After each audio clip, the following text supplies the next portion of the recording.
Hello， 今天要来开箱这两个编织单圈编织表环。OK， 上次有开箱这个单圈的表环，那这个是矽胶的。上次有说我话太多，那我这次就直接进入开箱。那我们这次有两个尺寸，一个是40啊，一个是44公厘的，两个都是6号的尺寸。那上支影片如果你们没有看到的话，7号比较适合我。先开40公厘的好了。 感觉起来非常的柔软，我们近一点让你们看一下，弹性也是非常的好。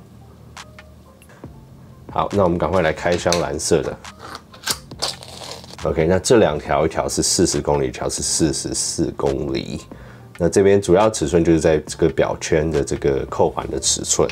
OK， 那先前很多人说 Series 3啊，或是旧款的不能用，其实还是可以使用的。那我这边有一个 Series 3，这个 Series 4 40公厘 ，Series 2，然后这个也44公厘，让我们把它带上去看看。那首先带40公厘的到这个40公厘的上面，40公厘的装在44公厘上面，其实也是可以的。那这个我先前影片有讲过，很多人会以为说尺寸一定要吻合。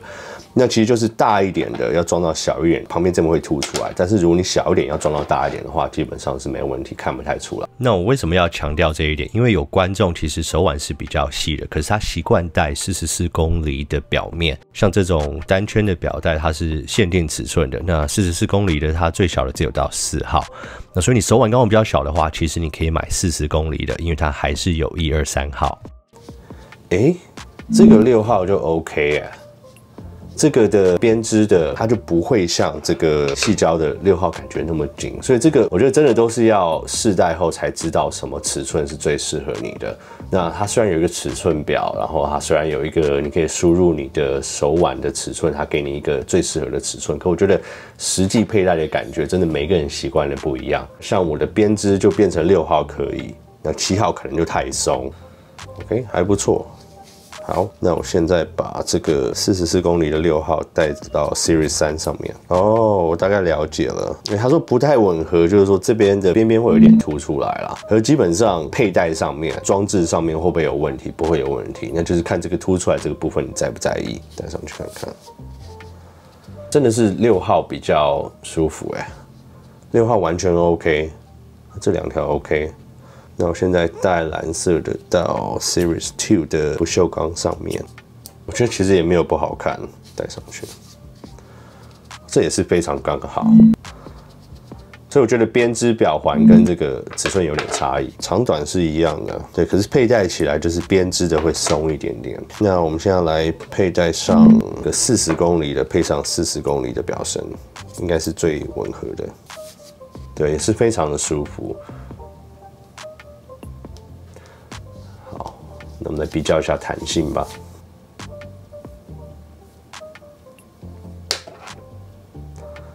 它的张力的感觉，我觉得橡皮的感觉是紧一点，相对这个编织的感觉起来。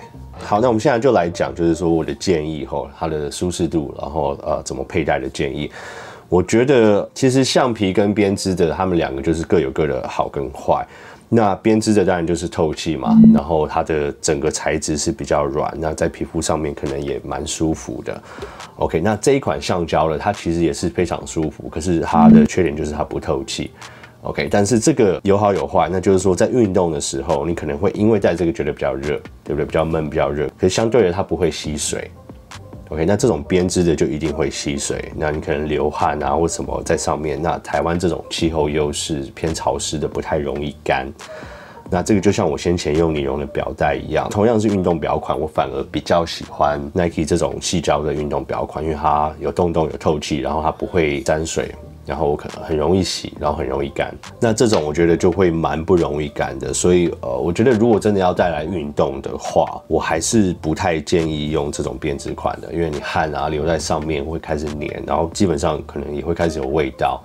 那你就算每次运动完要洗，你就算洗干净的时候，你还要想办法把它弄干。那你可能回到家之后，你又要再洗一次，然后再把它晾干。我觉得这个整个步骤会琐碎一点啊。当然，也不是说这个并不适合任何人啊。我觉得在很多情况，这个也是蛮好看的。那可能就是在一般佩戴吧，不太容易流汗的时候，这个是蛮建议的。